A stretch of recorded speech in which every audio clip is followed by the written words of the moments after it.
Hello, you're watching Calling All Stations, and this is episode 8. I just wanted to give you a quick update really of how things are going on the extension. I think last time I was here, I just basically put in the platform base along the edge here just to see how it would look and to get the positioning right. As you can see, we now have a full platform which can accommodate basically a 3-car DMU or an EMU. In terms, I just want to talk quickly about the track, as I've had a couple of comments about how I've done the track. This is simply a Pico Code 75 track, flexi track that I've used on the rest of Woodford Wells, and the third and fourth rail are Code 60 from Pico, and then that's just simply glued in place. You'll notice that if I get up nice and close, you'll notice on the third rail here, I've managed to fit in the Pico insulating chairs for the rail to sit in, but on the fourth rail there's just basically little white splodges of paint where the insulated chairs should really be, and they are correctly spaced. You don't get them on the same sleeper, so this one's on this sleeper, and then a couple of sleepers time then you get the one for the centre rail. The reason why I've done that is because the KD coupling system that I use sits very low to the track, and it tends to catch on the middle rail if it's any higher than that. So really I couldn't go any higher than just basically super gluing it down to the track. So instead of using the insulated chairs that I've got on the third rail, I've just added little splodges of paint, which looks a little bit sloppy when you're really up this close to it, but when you sort of step back and when the camera focuses, you really can't tell that much. It's just kind of splodges of paint, and the effect is there, and the effect is exactly what I'm looking for. Once the track is ballasted, once the track is weathered, those splodges of paint, they'll hopefully look a lot more like sleeper insulating chairs. So I'm hoping that will sort of solve that problem. I didn't want to spend too much time agonising over trying to put the the insulating chairs onto the fourth rail in the middle. I just basically wanted to get it down. Hopefully that will answer some questions that people had about what track I was using. It's a lot more simpler than you think. It's not special track, it's just Pico, and then I've glued in the Code 60 third rail, and I've used the same again for the fourth rail in the middle. But let's start talking about the platform. The platform is basically a wood base which I've painted sort of a tarmac grey colour, and I've reused some of the Metcalf platform kit to make the walls here. And we've got some nice little train save lights that aren't wired in yet, but they will be soon.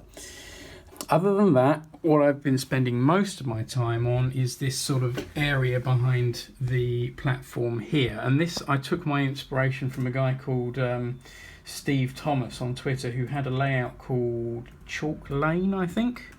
Very similar sort of setup to this, just one track, terminating platform, very sort of shallow base, and then some nice trees and a scene behind, based on loosely Croxley green, which is sort of the area I'm trying to model. So what I did to achieve this bit of scenery behind, it's plasterboard. I'll put up some pictures on the screen now so you can see it in stages. It's some plaster cloth over cardboard and paper, sort of shaped cardboard and paper in the background. Plastered that over, and then it starts to look like a complete white mess, and you're thinking, oh my god, what have I done? This looks terrible. But then you add some grey base paint, and I repainted the platform at this point to tidy things up, and then stuff starts to come together. Now, a few people will use brown as their base coat on scenery, and that's completely fine if you're going for sort of general earth and general muddiness. I've gone for a grey because I wanted to look a little bit more rocky. In the past I've used brown when I've been doing shaped scenic areas like this, and it works perfectly well. But actually I think the grey that I've used here looks even better, because it does really look quite rocky and quite jagged. What I've used to sort of highlight the rock colour, it's just basically a base grey coat, and then I've sort of dry brushed in some additional browns and blacks to make it look rocky. On top of that is Scenic Scatter, just a mix of my usual greens and browns, and then on top of that is some Static Grass, and again it's a blend of sort of a meadow green and sort of a dark forest green. I think it's from Gauge Master, but I can't quite remember. And then on top I added some trees. These are a mix of trees, some are from Woodland Scenics. I really do like the Woodland Scenics trees, they're really great, but they are quite expensive. It's about £10 for 3 or 4 trees. And then basically I bought a big bag of trees from my local model shop in Chelmsford. These had obviously been ripped off somebody else's layout and they were selling them secondhand. This bag was pretty much full. As you can see, they're all over there now. £10 for that whole bag. So I have spent about 20 quid on trees. However, I've not used all of them, as you can see, and I've got a good lot left, which I probably will never really get round to using. So I might pass those on to somebody, we'll see. But basically, I'm really quite pleased with the effect that I've got there, and it's not too complicated to do. The messiest thing, as I said, is the plaster cloth, and it always looks, that plaster cloth stuff, it always looks like you've wrecked it. But basically you just need to take your time, let it dry, tidy up the sort of edge. There was sort of a very sloppy edge between the plaster cloth and the platform. Tidy that up with a bit of paint, and then start painting your base layer for the scenery. And I'm really happy that I chose this sort of this grey colour, because it really looks nice and rocky and jagged and hilly, which is exactly the sort of look I was going for. Now there's still a little bit more I'd like to do on this scenery. I've got some Static Grass tufts that I'll be putting in, maybe a few flowers, a few more bushes. This sort of section here is a little bit bare, that needs something there, and I've got some fences, some concrete fence panels here that I'm going to put behind that, and we'll see how that starts to build up. You'll see I've got some nameplates in, and I had a little vote on Twitter of what I thought the station should be called. I had 4 options. The winning option was Croxley West. I think the other 2 options were Denham High Street, Batchworth and Cassiobury Park. Now they're all sort of play on real stations that did exist or will soon not exist in northwest London, in sort of the Watford area. So Croxley West is a sort of play on Croxley Green and Watford West, stations formerly on the Croxley Green branch line. Denham High Street, that was a mix of Uxbridge High Street and Denham, a station that was never built on the central line. And Batchworth was a reference to Rickmansworth Church Street. And what was the last one? Cassiobury Park.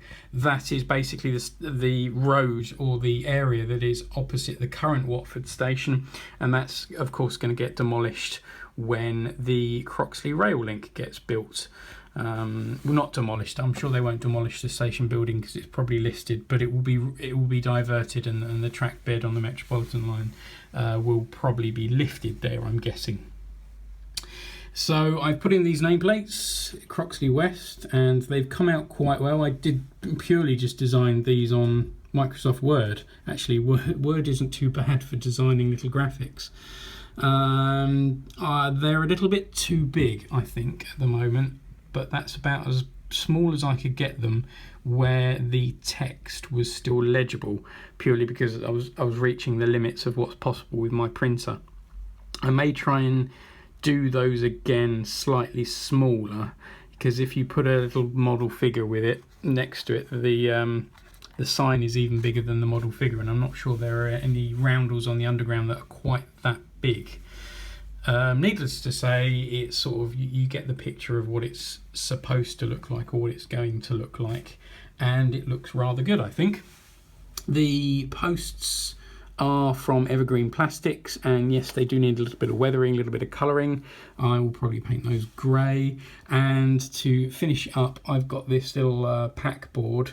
These are used on the underground to basically, you have to pull up the train next to these boards, and there's a sensor in the track that basically tells the train all sorts of information, primarily what station it is, and it sort of automates the public address system. It also tells the train in automated mode what to expect coming up on the next station. Obviously, this is a dead end station, so that you wouldn't get that information, or it would tell the train about going back the other way, what information there is signalling wise going back the other way. But it also does the automated, this is Croxley West, this train terminates here. It sort of triggers that, and there would be a track sensor in real life. Just a nice little addition to make it look realistic, basically. This bit back here, this has got quite a bit of work to do. A little bit of glue was spilt. I'm going to wait until I ballast the track to fix that area. I've got one of the Gauge Master red lights that's going to fit at the end, and a buffer stop. So I can't ballast this last section until that's come. That's hopefully going to come in the next couple of days. But I do have a nice big bag of brown ballast, which I might crack on with this afternoon after I've uploaded this video. So that's the station end. I'm really quite pleased how that's coming on. It's looking exactly how I want it to look. Yeah, dead chuffed with that.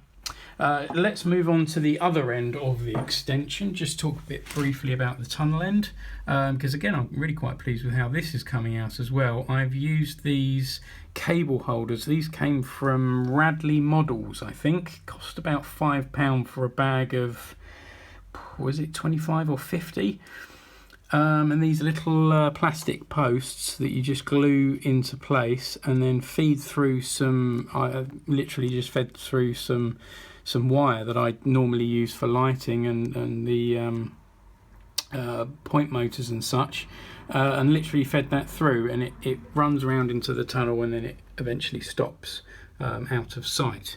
But that's just to give a nice sort of effect. You see these next to underground tracks, and they're quite a staple sort of thing, a staple background image on any of the any part of the London Underground network. You'll see these cables running with these cable holders, and they're for signalling, they're for comms equipment, all sorts. But no underground station would be complete without those, basically. So, and I think they really add something. They really make it look nice. And then I've just finished off with a little bit of fence and a little bit more of the Metcalf platform kit walls, which normally you'd use these underneath the platform. So normally these would be going on this bit here, but they're the perfect height for a nice sort of completing wall, I think. There's a little bit more work to do on the track down here. I need to put those sort of white blotches of paint in to simulate the fourth rail insulator chairs. And you will notice there's no sort of third or fourth rail on the point itself. Now, I have seen some really nice models where people go to town modelling London Underground third and fourth rail track, and they really make a good go of junctions and turnouts. However, because of the low-hanging height of my KD couplers, and you can really see it there when the camera focuses on my Class 03, they really do hang down low. So I need to avoid those catching on any rails in the middle of the track here. So specifically, that's going to be a problem on turnouts. That's why I haven't added in third and fourth rail in this area. It's just to avoid derailments and to avoid the couplings catching. Slightly annoying because I can't quite complete the job to a really high standard, but I've got to leave it out just because I do like the coupling system and I want to keep it that way. So it's perfectly fine when you get to here, and as I've said, that's about the right clearance for the KD couplers to sort of nudge themselves out the way, and I couldn't go any higher than that. Otherwise they would interfere with the coupling system and probably derail or at least stop the train. The third rail sleepers, I've just remembered, they are glued in place rather than drilled in place, because these little chairs, they come with a little sort of spike, and you can sort of drill them into place, which I have done on the rest of Woodford Wells layout. Now that means they sit slightly higher on the rest of the Woodford Wells layout. I don't know if we can pan in and get involved with that. I'm not sure if you can see, but they do sit slightly higher, and that has tended to foul my pannier tank loco. However, because I've noted that for this time, I've basically made them sit shallower, and they don't foul the pannier tank loco, which is great, because that would be something that would show up on a northwest Metropolitan line station, because it's sort of a heritage loco, a London Transport heritage loco. I'll just show you it. It's hiding down here in the storage sidings. There it is. You might have seen it in previous Calling All Stations videos and stuff on the website. It's a really great loco, but you can see once it sits on the track, there's not much clearance between that third rail and the sort of running gear and sort of the stuff that's going on the bottom of the loco there. And it's perfect on the new extension, because obviously I knew about it, so I made sure that that third rail sat nice and shallow. However, on the rest of Woodford Wells, it does tend to sort of clip it if I'm not too careful. But that's okay, because I want it to run on the extension really. It's something that would show up on certainly this sort of area of layout, so I'm not too bothered about that, the fact that it sort of catches on the rest of Woodford Wells. What else can I tell you really? I think that's pretty much all I've been doing. There's just two more little things, I think. Firstly, I'm not quite sure what to do with this area in the front of the scene. I don't want to be too complicated, I don't want to be too busy. I do think that the rest of Woodford Wells, it's quite a busy layout. There's a lot going on scenic wise. There's a lot of stuff being crammed into a small space, and I think just enough. Any more and it would look too much, and I don't want to go overboard again with what's in front of the station here. I want the station to be the main scene of this extension. So really I'm only thinking maybe a signal box, although in reality, even by this point in sort of the 90s, and well, this is modern era, this sort of section of the layouts, but even in the 90s, this would have been controlled by another signal box or a main control centre if we're talking modern times, somewhere else on the network, probably down at Baker Street for the Metropolitan line, I'm not sure. So a signal box perhaps, however its point would probably be redundant in this setting, so maybe an abandoned signal box possibly. The other option is just to create something really nice and overgrown, but not too high, because I want to see this area here. This is really nice, so maybe just some overgrown plants, maybe sort of a semi-abandoned yard, some sleepers, some old rusting rails, maybe a little hut of some sort. You tell me what you think I should do with this sort of area here in the comment sections below. What should I do with it? I'm going to sort of open up the floor a bit more on what I should do. Again, I don't want to go too overboard on what's going to go on there. And the other thing is doing something with this area here. I think I'm going to sort of just board it over. The board will have to be liftable so I can access the underneath the tunnel there, and I'm not sure if it's going to be scenic yet, or whether I'm just going to hide it with some wood. We'll see. That tree isn't really there for any kind of important reason. So that's all the development I've got on Woodford Wells. Just before I go, I just want to answer some questions that I've had coming in on my YouTube channel, and I'm really pleased that people are getting involved, commenting, and I've had some really positive feedback about the extension, so thanks a lot guys for that. That's really good. I'm just going to prop this up so I'm not wobbling the camera around too much. I would show my face in this part of the video, however I'm suffering quite badly with hay fever and my eyes are just sort of watering and they're horrible, so we'll give that a miss. People have been talking about the point motors, so they've been watching old videos and talking about me talking about the point motors.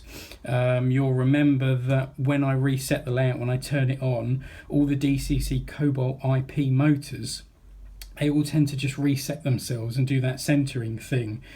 Interestingly, the newest point motor that I bought for here, I did exactly the same process as I'd done with setting up all the points, and I programmed the self-centering before I installed this point motor, and it works perfectly.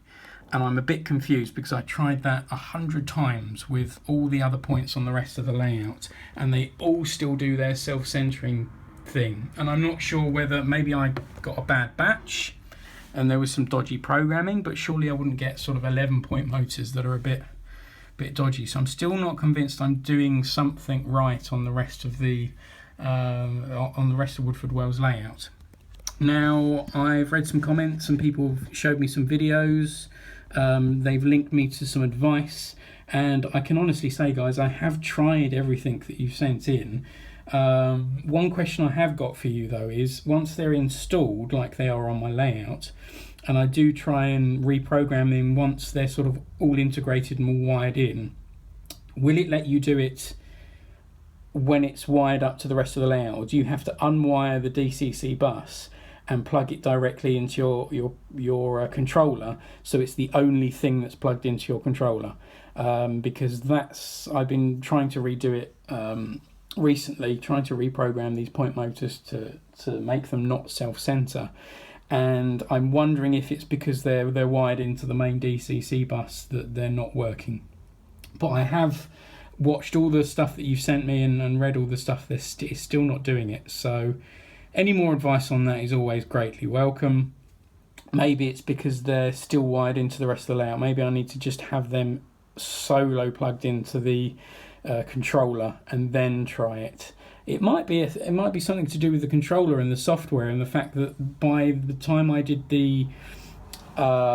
this point motor here on the extension for Croxley West, the software on the iPhone and the tablet and the Z21 has been updated. So maybe it was a problem with the software. However, I have tried it since on the rest of the layouts and still had no success.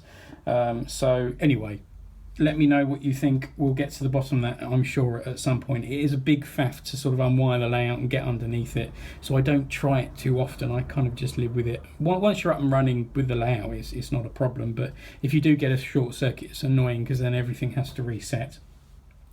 Another comment I had was about the back scene, and I was talking, this was in episode 7, I was talking about I was slightly upset that the back scene wasn't high, and that I'd picked some kind of arbitrary value, and you can really see it there because the yard lights are higher than the back scene. I remember why I did this now, and it was so that the back scene could fit under the window ledge, and originally it was round this side of the room, and it literally was just for the end of the layout there to fit underneath the windowsill there, when it was the other way round. And it was just a small part of the layout, but I wanted the layout to look uniform, which is why I didn't sort of cut a smaller hole down that end and ended up with this quite shallow back seam. That was exactly why I did it, and I remember saying in episode 7 I couldn't quite remember why I'd chosen this sort of arbitrary value. That's why. So having realised that, I'm sort of worrying about it less, because it was a constraint of the room, and you can see that the extension for Croxley West here sits perfectly under the windowsill, and it's exactly the same height as the rest of the layout, which I like. I'd rather the layout be uniform with itself. If I ever had to move it, I want it all to be the same height. So that's why. And people have suggested that I could put sort of another back scene in behind, or I could redo this. I'm going to probably just leave it. I'm quite happy as it is. Yes, there are slightly annoying that the Gates Corner sign over there and the yard lights do sit above it, and it's a shame that we can't sort of do something quite nice and hilly over here, but it's a constraint of the room, and every modeler will know there will always have some kind of constraint, whether it be the shape, the size, heights of loft beams, all that kind of thing. We have to work around constraints, and that's just one of my constraints. So that's that was something to mention. I think that is about all I've got time for, and I've been rambling on for a good 25 minutes now. So I think you've probably had enough of me talking. I'm going to get on with some ballasting and really crack on with this Croxley West scene. I might do some wiring on the lights. I've got a few bits on order that are going to come in, which I'm really excited to carry on with. I'm really pleased with how that's coming on. Guys, keep commenting, keep giving me your ideas for what I should do with this section down here, what I should do with the rest of the layout of the sort of Woodford Wells is, I don't want to say neglected. Obviously, I've still been using it as much as I have been using the extension, but scenic wise and little additions, Woodford Wells has sort of been quite completed for a while now. So, but having said that, if you've got any ideas of little bits that I could do, little bits that you've got on your layouts that you think, oh, I would like to see that on Andy's, see how that would look, do suggest it. I'm always open to suggestions, and I really am throwing the gates wide open for little ideas of what I could put in this area here. Keep liking, keep subscribing, keep sharing on Twitter, all that stuff. The comments have been absolutely fantastic, and I'm really pleased people are enjoying this channel. So do check back again soon. I'll hopefully have another update for you again soon. Thanks guys, see you soon.